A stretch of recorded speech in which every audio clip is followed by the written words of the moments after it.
This is Isaac Morehouse. Welcome to the podcast where we discuss education, entrepreneurship, big ideas, how to put them into practice in the real world, and above all, how to live free. What is the Foundation for Economic Education?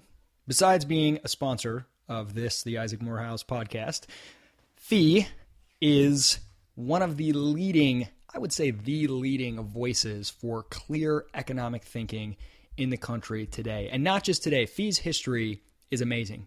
It was founded in 1946 as really the only prominent voice for the ideas of freedom, limited government, free markets, voluntary exchange, and as Leonard Read, the founder, would say, anything that's peaceful. This was not an easy position to be in at the time when planned economies were the norm, and FEE was the home of such luminaries as Ludwig von Mises, Milton Friedman, and a great many other phenomenal thinkers, writers, communicators.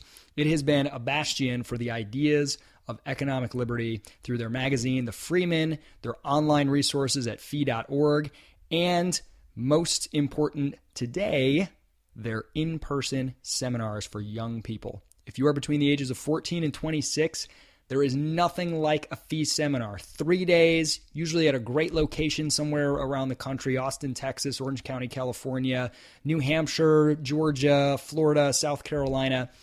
And you're together with 50 or 100 other young people who want to be there and engage the ideas of economics and freedom. Check it out, fee.org/seminars, and you too can join a heritage that includes some of the most amazing economic thinkers the world has ever known. fee.org/seminars. Tell them I sent you from the Isaac Morehouse podcast.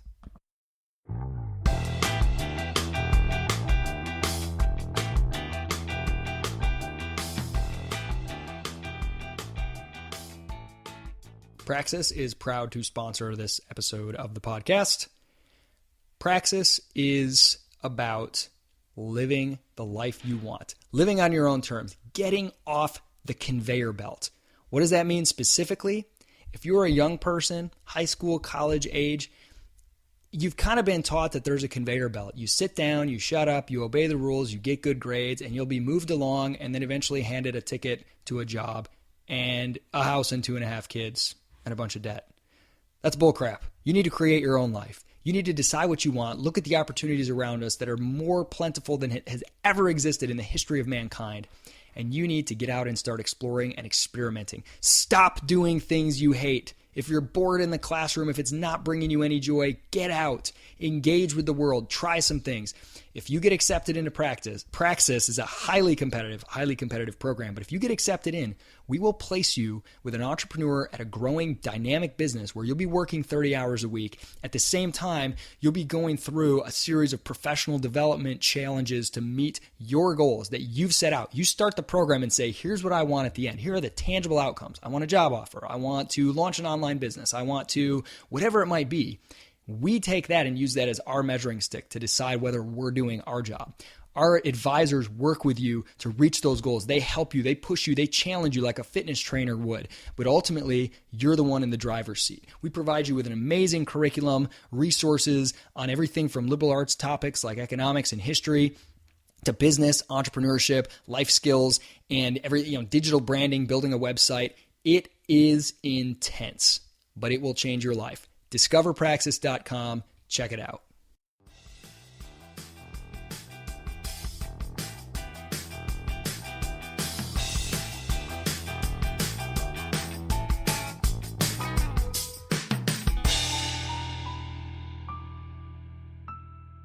Welcome back, TK. Let's talk learning.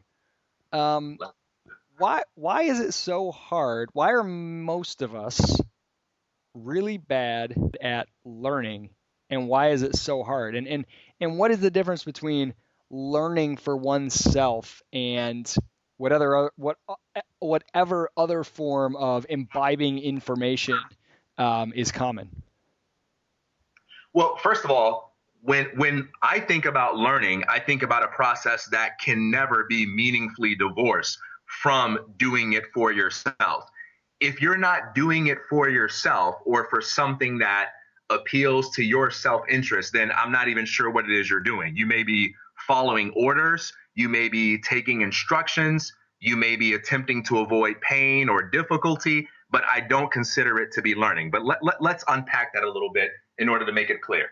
I understand learning to be the process of seeking out ideas and experiences that will help the learner create results that matter to them. These results can be tangible results like making money or developing a new skill, or they can be intangible results like learning how to be at peace with myself or increasing the amount of fulfillment that I have on a spiritual or psychological level. But in order for it to be learning, there has to be some sort of goal on the part of the person seeking out information and experience. And everything that they're doing is designed to help them move closer to that goal. How most people learn about learning, however, is different from that. If you take the approach to learning that is, that is endorsed in schooling, let's take reading, for instance. How do most people learn how to read, and what's the mentality that's internalized as they're learning how to read? Most people learn how to read because an authority figure in their life believes this is an important skill for them to have. That authority figure has their own ideas about the type of stuff that children need to read, and so they make them read. So most people are exposed to reading not as a tool for satisfying their curiosities or helping them achieve their goals, but they approach reading as something that authority figures think is important and something that authority figures demand of them. Moreover, when they read in schools, authority figures are continually asking them, they're not only assigning them what to read, but they're asking them certain kinds of questions and asking them to engage what they read in a certain kind of way. So people inherit this mentality that says, when I read, I'm reading because it is important to someone who has power in my society, and I'm reading for the purpose of having reactions and responses to the text that will impress them sufficiently enough for me to get some kind of grade or reward or a compliment or a credential. And so people kind of have this mentality that, when I sit down and read or when I listen to a lecture or whatever it may be, I'm doing this for someone else, and I'm doing this for the way my reaction and response will shape my reputation in the world.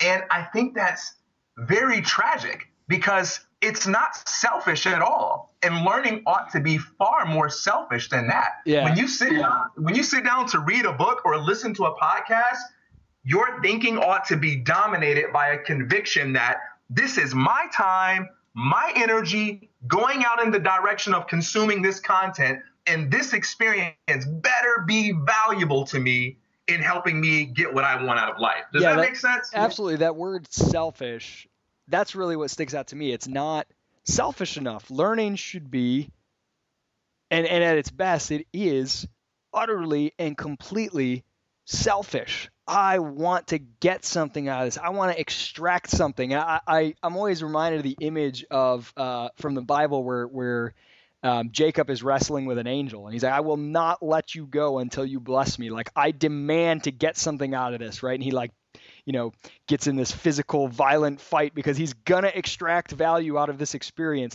That's what I feel like the learning experience at its best.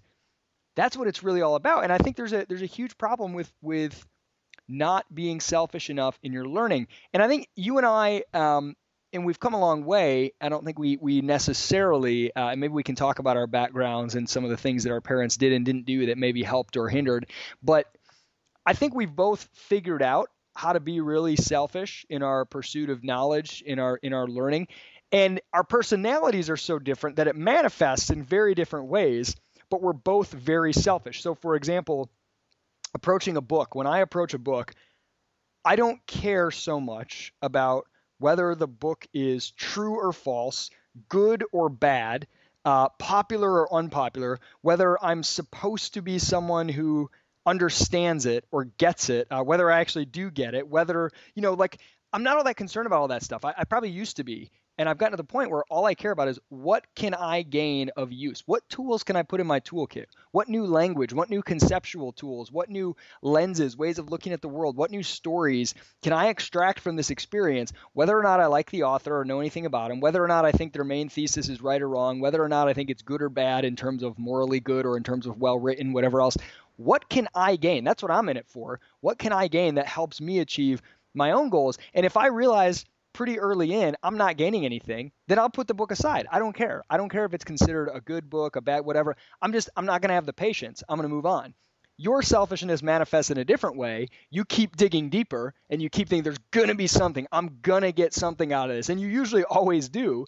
But so we kind of, we take different actions with regards to that. But I think once I freed myself to be like fundamentally selfish, self-interested in my consumption of ideas and information and my sort of education process, the amount that I gained was so much more vast, and the joy and pleasure I had in it, the value of it, the usefulness of it, and even my usefulness and value to other people, right? Even though that's not what I was going at, like that's enhanced as well because I've gained a bunch of tools for myself in that process. And I think I see a lot of what I assume to be, and I don't want to assume too much about people's motives, but I see a lot of people who really have a hard time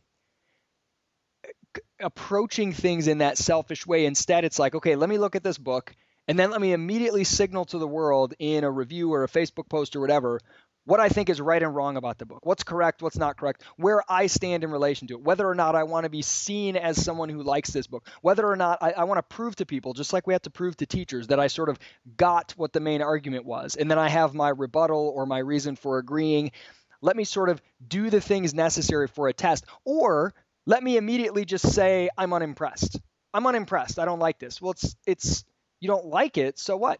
Was there anything useful in it? And if not, why did you finish it? Is always my question. Like, we don't care what you thought of it. Did it do anything for you? Can it do anything for you? Is there any possible way you could read it, any interpretation, and we've talked about charitable interpretation before, through which it could have done something for you? And if not, if so, why not interpret it that way? Like, look for excuses to gain value from something. Look for interpretations through which it could become valuable to you, instead of just looking for ways you can sort of signal to the world where you stand. And does that make sense? Am I getting anywhere with this? Oh, yeah, it makes a ton of sense. Now, let's contrast that with school-oriented reading. And let's say I'm creating some kind of lesson plan that will help people engage a text in a way that will exercise critical thinking. I'll have them ask questions like, identify 3 elements in the text that you agree with and tell me why. Identify 3 elements in the text that you disagree with and tell me why. What do you think the author was trying to say here? Do you agree with that? Do you disagree with that? Now, I think there is a time and a place for that kind of thinking. However, we should be real about the fact that there's something that's left out of those exercises. And that is, hey, you as an individual, what matters to you? What do you want to create? What do you want? What are your priorities? And how can you use what you just read to help you create that, to help you move closer to that? And so when people don't have that exercise, then the only way they know how to meaningfully engage a text is by reading something and saying, all right, let me let you guys know what I agree with and what I disagree with, and here are my arguments why. And that's almost all people know how to do. And if you watch the way people respond to content, I know a lot of people say, never waste your time reading comments, and I get the arguments for that, and there's a lot of that I do agree with. But as an exercise, take some time and just go look at the comments to videos on YouTube. Go look at the comments and arguments that people get into on blog with caution, and especially if it's on YouTube, with like maybe a hazmat, like biohazard suit on, just to protect yourself from, intellectual diseases and whatever else is going on around there. Seriously. By the way, I love how you pause like 3 seconds and then you're like, oh, okay, that was a joke. I'm supposed to laugh. And then you laughed. I'm getting better though. My reaction time to comedy is improving. Okay, so why are we supposed to go read comments? It sounds horrible to me. You got to give me a good reason. Because it'll provide you with a lot of good illustrations for the many ways in which we exercise this tendency to be distracted from learning. So, for instance, one way in which this can be seen is post a quote that is supposed to be inspiring or informative, but make sure the quote is by someone who maybe was accused of, illegally gambling, or make sure it's a quote that was by someone who was accused of some kind of scandal, no matter how big or small. You will almost always find a comment that says, yeah, I don't know, but this guy, he stole a lot of money from people. One example of this actually is with Steve Jobs. With his recent passing, there were a lot of articles and posts written in tribute to Steve Jobs, and you can hardly find a single one that where there wasn't someone who felt the need to balance all of it out by saying, yeah, but he also kind of was a jerk, and he also had this and that about him. Now, in case anyone misunderstands, I'm not against criticism. I'm not against being factual, and I'm not here to defend people's lack of integrity or anything like that. I think there is a time and place for it. However, I continue to be amazed at the absence of selfishness characterized by people who can't get the value of an idea because they're hung up on something about the person who espouses the idea. And my attitude when I'm reading, I'm so determined to learn. I'm so determined to use what it is I'm learning to create what matters to me, that if there's some imperfection in the person, it's just sort of like, okay, all right, here's a flaw they have. Okay, all right, I get this. I think this is erroneous. I disagree with that part, but I think I get what they mean. But even if I don't get what they mean, I have a way that I can use that for this. And so I got what I needed. I'm out of here. Like I'm too selfish to spend any time, debating the people who want to go over this nuance point or anything like that. Even though, again, there can be a time and a place for that. So I don't look at this as a criticism of criticism or as saying you should never disagree.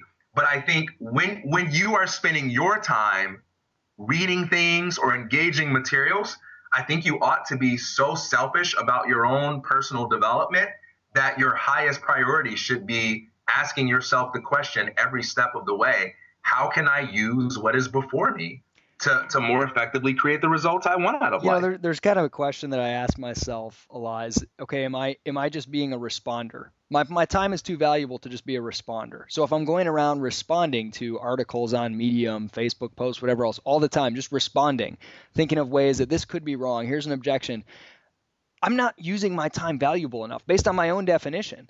I don't want to be a responder. I want to be a creator.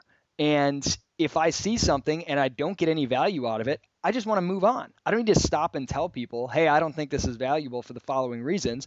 That right there, it almost is like, it almost defies the very claim itself. If I don't think it's valuable, why am I spending my valuable time telling you that? Just move along. I know we've had an episode before early in this podcast on criticism and critics and call out culture. And I encourage you guys to go look at that if you want to hear more on that topic specifically. But TK, I want to sort of ask you two things. One, you have a really interesting concept that we've talked about before, which is regarding the schooling process and standing in line, as in like physically standing in a single file line, which is a major part of the school experience, but it has a much deeper meaning and implications that go far beyond just the physical act of standing in a single file line. Explain a little bit on your idea about standing in line and what that represents and what that does to a person's ability to selfishly learn. Absolutely. So first, I think it's very important that we philosophize about the rules that children have to follow in school, because anytime you go to an institution and you spend 8 or more hours, or heck, 5 or more hours following certain rules, that's going to cultivate a mentality that will affect the way you approach the real world. So it's not as if you can go to school and have to walk in a straight line, have to sit down and pay attention to an authority figure, have to do all these different sorts of things. And then when you go out into the real world, that's going to have nothing to do with the mentality that you have. The rules you follow in school will affect the way you approach everyday life. And many of the rules that children have to follow in school although they may not be inherently bad, although those rules might be neutral in many cases, most of them don't come into existence because of some process of trying to consciously figure out how to make children more intelligent or creative. Most of these rules, or many of them, come into existence for no other reason than that authority figures need effective ways to manage children. So the concept of children walking in a straight line, for instance, there's nothing about walking in a straight line that's inherently better than just walking however you want to walk. However, if I'm a teacher and I'm managing 20 to 30 children and a bunch of unruly, high energy kids, and it's my job to transport them from one location to another, then it might be easier for me to create a rule that says you all have to walk in straight lines. Now, it doesn't mean the rule is bad. It doesn't mean that it's bad for me to want an effective system of management, but it is important to note that I'm not creating this rule because I think it makes my children smarter. I'm creating this rule because it makes my life as a manager of them more convenient. Let's take a different example, like eating in the classroom. In most classrooms, you can't do things like chew bubble gum, or you can't sit there and eat a bag of Doritos and drink a can of soda or eat a donut while your history teacher is going over the lesson. Most at schools you wouldn't be able to do this sort of thing. Now, there's nothing inherently wrong with these things. If the parent is okay with what the children wants to eat, there's nothing about eating or chewing gum that makes it more difficult for you to learn. But that presents a problem for the person that's responsible for managing these kids. You're going to have some kids who don't have anything to eat, and they're going to be distracted, and they're going to want it. You're going to have all sorts of things like that happen, just as if you're a parent and you give your kids some snacks. Those kids are going to find the no chewing gum rule. There's absolutely nothing involved there about, hey, kids, it'll be better for you to learn if you're not chewing gum. It's, hey, kids, look, the janitor's tired of peeling gum off from under the desk. Right. And it's understandable, right? Like I have no beef with the janitor. It totally makes sense, right? And if I'm a janitor, I'm going to want the same thing. But again, it's important to realize that these rules exist because people are a part of institutions where they are incentivized to create regulations that make it easier for them to manage certain creative challenges that arise for them. It's not because someone's getting together in a room saying, how can we make children smarter or more creative? And then some person gives a scientific argument for why walking in straight lines generates creative thinking. That's not how they come about. Now, why is this important? Because these types of rules apply to so much more than just how a child must walk down the halls or whether or not they can eat in class. These kinds of incentives also affect the very way we understand what it means to learn. So if you are an institution and you're in the business of credentializing people, validating their educational journey, then you are compelled to define learning in a way that involves quantifying people's progress and performance for the sake of comparing it with that of other people. So that means I can't just let you read, okay? Because someone's going to ask me to prove to them that you're actually learning when you read. I have to answer to parents. I have to answer to administrators. So I can't just allow you to read. I have to also have a way of testing you, having a way of quantifying this experience. So now I'm going to create a bunch of tests, create exams, create activities and exercises so I can be able to compare what's going on when you read with what's going on with another person who reads. How does this affect the student? Well, the student learns to react and respond to authority figures in a way that gets them whatever that credential or reward is that they're seeking, or that helps them avoid trouble. Because nobody wants to get an F, nobody wants to be sent to detention, nobody wants to get in trouble with their parents, nobody wants to be held up. And they understand that in order to avoid the things they don't want or get the things they do want, they can't just learn in accordance with their own idea of learning. They can't just read a book for fun. They have to be able to say specific things and do specific things that make someone else go, yeah, you have truly learned, And I think that process actually interferes with learning because it gets in the way of not only individuality, but it gets in the way of the very kind of selfishness that we're talking about. A student has to take their own selfish goals and their ability to use the text to facilitate the creation of those goals and make it subservient to this process of making sure they are telling the teacher what they need to hear in order to signal to them, yes, yes, yes, I have learned. And many of your best learners will complain that school often gets in the way of learning because it fills them up with so much busy work that they have to do in order to impress authority figures. Well, and you think about. Oh, go ahead. No, go ahead. Well, my last thing is you can actually see this in effect in the adult world. You can see the product of this schooling mentality where many adults lack the selfishness to engage material in the way that we're talking about. And whenever they come across anything, they sort of go into this routine of reacting and responding to it in a way that's going to signal to other people, hey, I'm not the kind of person that can be deceived, or hey, I'm not the kind of person that can be fooled, or hey, I'm this kind of person. And that's the dominant way that people engage content rather than just saying, hey, what do I want to learn and how can I use this? Well, and you think about that signal, when you're conditioned that reading, for example, is to be done with a specific result, a specific outcome, that you can answer specific questions and give a little essay on what chapter 2 was about that your teacher finds satisfactory.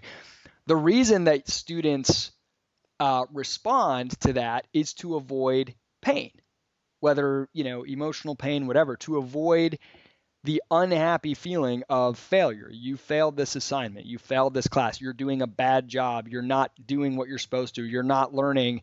Those are all negative things. And so people become conditioned to consume information, to read, to imbibe books and content with a mind to, okay, I've got to be able to produce something that helps me avoid pain. I've got to be able to create a signal that keeps me safe from embarrassment, from failure, etc. And I think this sort of pain avoidance of embarrassment, sending a signal that protects you from any vulnerability, is so damaging to genuine exploration, because instead of, it's a very risk averse attitude. And I think having a risk aversion is the worst way to approach the exploration of ideas, the seeking of truth and value from what you're learning. It's, okay, how can I get the bare minimum thing necessary to let the world not think that I'm stupid, to let people be impressed enough to give me a pass? Can I be unimpressed? We've talked about this before too with criticism. Can I say, I didn't really buy it. I thought this was kind of weak. That's enough for people to be like, oh, okay, they read it and they weren't impressed. Cool, I'll let that pass, right? Whereas to do anything else is to open yourself up to potentially being embarrassed. It's to say, wow, I love this book. It's really changing me. And someone will be like, really? How do you respond to this? And if you don't have a response, you look stupid. Even though you may not be done yet, you're still in the process of exploring. You don't even need a response. You don't need to be held accountable for every feeling and change intellectually you go through as you take in this knowledge, but you feel like you have to. You've got this sort of risk avoidance strategy, always looking to produce a signal that will shield you from any potential embarrassment or harm. I think that's incredibly damaging. All right, so let me ask you, TK. Hey, real quick, there's a flip side to that too.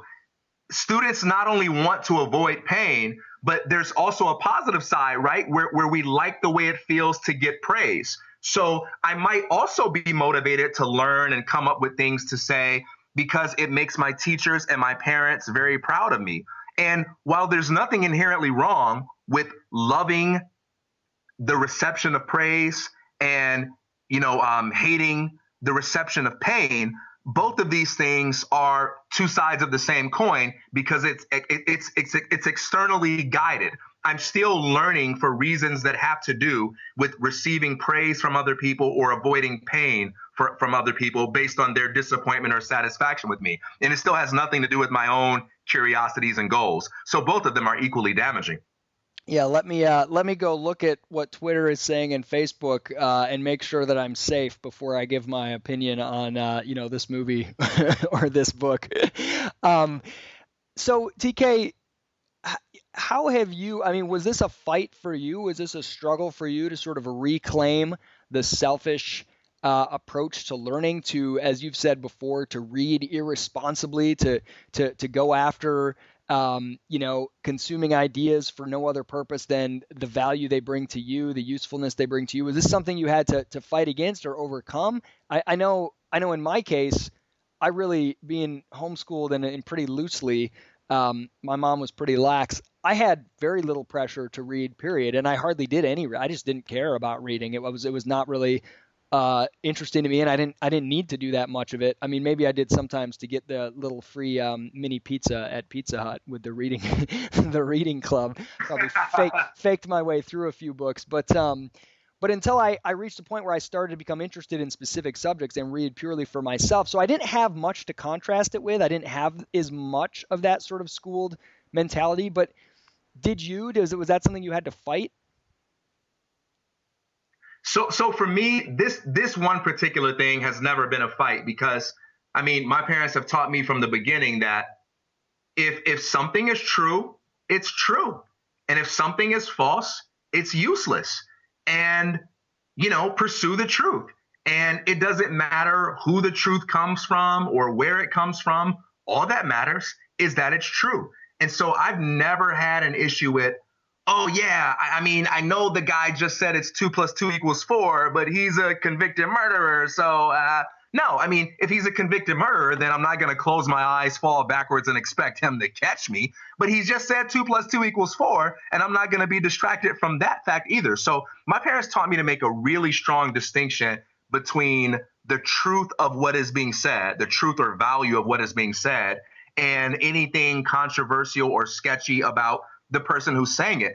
And part of that comes from the fact that my parents have always been very honest about human beings. They basically made it clear to me from the beginning that if you're looking for truth to come from a source of perfection, then you're really never going to be able to learn because you have to rely on human beings and you have to interact with human beings. And it doesn't matter what their job is. It doesn't matter what their position is. They are going to be imperfect. Another element of that is my parents allowed me to read what I wanted to read when I was a child. They didn't really influence me a lot by making me read stuff that they thought was important. They allowed me to read comic books. They allowed me to go to the library and pick out my own books. I even remember an interaction I had with the kid at class when I was in 5th grade. We would have 5 to 10 minutes of reading time if we got our classroom work done. And I would, sometimes pull out my comic books or pull out my Encyclopedia Brown books. And I had a kid tell me one time, or ask me, he said, "Your parents let you read that stuff?" And I said, "Yeah, they let me read what I want." And he said, "Oh, my parents don't let me read comic books." I said, "Why?" He said, "They think they're dummy books." And I remember just feeling sorry for the kid. I didn't feel apologetic about what I was doing. I just felt sorry for him. Like, man, that's messed up. Like, because you're missing out on some really good stories because of your parents' elitist ideas about what you ought to be reading. That's why I'm like 10 times of a better reader than you. Did you always like reading as a kid? And did you like all forms of reading, or did you dislike assigned readings and things like that in the classroom context? Well, I've always liked reading because I didn't learn how to read from school. I learned how to read from my parents. And more importantly, I learned very early on to associate reading not as something that's objectively important, but as a tool for satisfying my own curiosities and for helping me to improve my life. So my parents gave me a lot of freedom. So reading for me wasn't some kind of punishment for being a bad person, nor was it this sort of thing that you have to do if you want to be somebody in life. It was like, no, this is for you. You're the one that's going to be spending your time and energy engaging these books. So this is for you to explore your own mind, explore the world, and enjoy the benefit that can come from engaging a diverse range of perspectives about different things. Once I got into school and teachers started to assign things for me to read, that became kind of a struggle because I felt like it got in the way of my learning, because I had less time to read what I wanted to read, because I had to spend so much time reading what someone else wanted me to read. And even when I enjoyed the things that were assigned to me, again, school often got in the way of that, because in order to be able to answer questions in past tests, I sometimes had to set aside things that were important to me individually and spend more time doing the things that would make me good at deceiving my authority figures into thinking that I was smart, right? So for instance, if I'm reading a book for myself, I might actually only read 2 pages and spend about 2 hours just thinking about the implications of what I read. Or I might hate most of the book, but find chapter 5 to be amazing. And I might read chapter 5 like 6 times and just not, read the other stuff as much because it's useless to me. But in school, I wouldn't be able to do that. I would have to make sure I'm going at the teacher's pace, giving equal attention to this or that, make sure I'm memorizing some dude's name who I don't care about from chapter 9. And so that would often take away from learning. It never ruined learning for me, but it just sort of got in the way. And I had to learn how to be creative and figure out how to make time for my life, the things that really mattered when my teachers were demanding so much of it. So I'm going to ask you a final question because then this conversation will cease to be useful to me. So I might as well just move on. How would you recommend if someone's like, yeah, I kind of see myself in some of the stuff, you've described, like I've had a hard time not approaching learning, reading in any way other than, okay, I've got to sort of get the relevant things. I've got to decide which side of the arguments I'm on. I've got to decide if I think this is good or bad. I've got to, let people know whether I'm impressed or unimpressed. That's me. And I want to reclaim the ability to just read selfishly, to just learn for purely my own uses and what's valuable to me, and not feel that pressure to prove to people, what I know and all that sort of thing, that sort of extrinsic motivation. What would you advise someone who wants to recapture that and begin to learn selfishly? I would say 2 things. Number 1, always look for what works, right? Because reading is for you. So when you're reading something or when you're studying something, look for what works and understand that the presence of elements that are not useful don't negate the value of what does work. So don't be distracted by the presence of elements that aren't useful, because there will be useless things, incorrect things in anything that you read. And if you allow yourself to be distracted from that, you'll never learn from any source, because there's always something imperfect to be distracted by. But here's the second thing I would say. I would say understand that criticism and disagreement are very valuable, but to take time expressing criticism and disagreement is a potentially costful activity. So before you do it, make sure you hold yourself to a high standard and ask yourself, how worthy of my time is it to do this, right? So like, I think it's valuable to point out the error in ideas. I think it's valuable to talk about which ideas are dangerous or deadly or harmful to society. But I think it's very easy to overinflate the impact that we'll have by pointing out every possible way in which what a person said could be misconstrued or misused.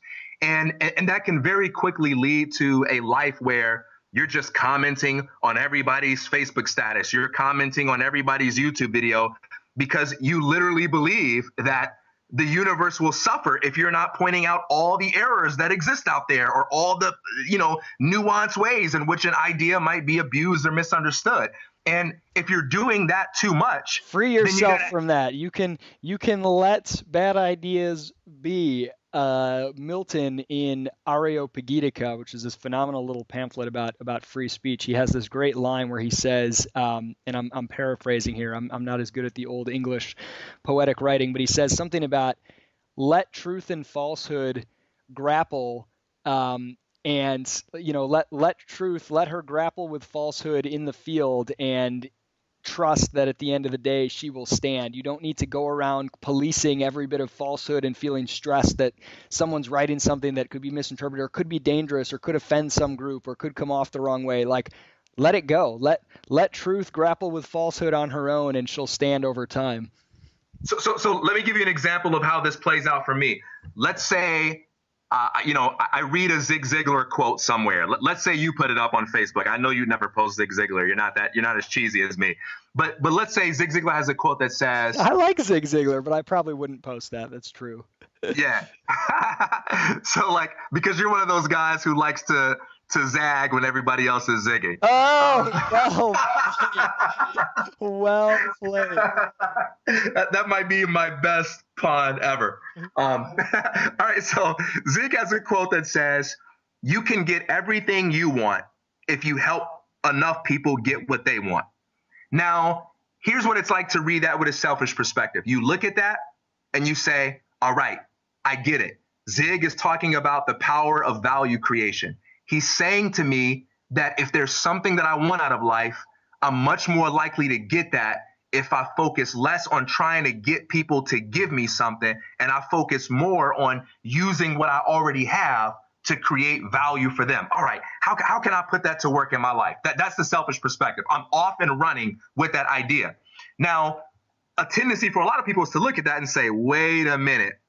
He just said I can get everything I want if I help enough people get what they want. That's not always true in every possible circumstance. And furthermore, there's no technique for getting everything I want, not even value creation, because nobody gets what they want all the time. Now, I can start writing a response to that that's like 2 paragraphs long about how this idea has to be put in proper context. And although I think there's a time and place for it, I think before you spend your time doing that, because there's a trade-off, you got to take away from your learning time and your creativity time to do that. So before you do something like that, you should ask yourself, do I really need to say this? Is there really any evidence to think that the world needs me to be the guy to let people know this advice doesn't apply to every possible circumstance? Is this really the best use of my time right now? And that's a personal call. I know there are some people who are listening to this and they will always feel like it is the best use of their time to protect the world from possible misunderstandings. And in those cases, yeah. Maybe it actually is. Maybe their opportunity cost is really, really low. and on that note, Hey, I'm gonna end with this note. I found the quote from Milton. It's so much better than how I put it. And I'm gonna end with this unless you have something else to add to Milton's words. You ready? I love how you just set me up as a guy who either has to shut up or present himself as someone who thinks he's better than Milton. Yep. I can't do that, man. Yeah, absolutely. So here's John Milton from Areopagitica. Though all the winds of doctrine were let loose to play upon the earth, so truth be in the field, we do injuriously by licensing and prohibiting, or commenting on Facebook, to misdoubt her strength. Let her in falsehood grapple. Whoever knew truth put to the worse in a free and open encounter. Love it. One of my favorites. TK, you gonna add anything to Milton's words? Or are you just gonna let truth stand? I'm tempted to do like a Stephen A. wrap up, but no, do man, it. I'm gonna Come on, we need Stephen A. to come back. Hit us with one. Well, first of all, let me be absolutely clear that if there's anybody in the world that can add to Milton's words, it is certainly not me. I just spoke with Milton just the other day, and I let him know that out of Kobe Bryant, Kevin Durant, Steph Curry, and LeBron James, there is absolutely nobody on the planet that's had a greater impact on the philosophical evolution of the human species than my main man, Milton. So with that having been said, it is absolutely incredulous, utterly ridiculous, unbelievably stupidity for me to even entertain the idea for a single second that you, I, or anybody else on God's green earth would have anything to add to that man's words. Hey, Stephen A. Smith, thank you for joining us on this enlightening discussion. Now, everybody, go read a book selfishly. Peace.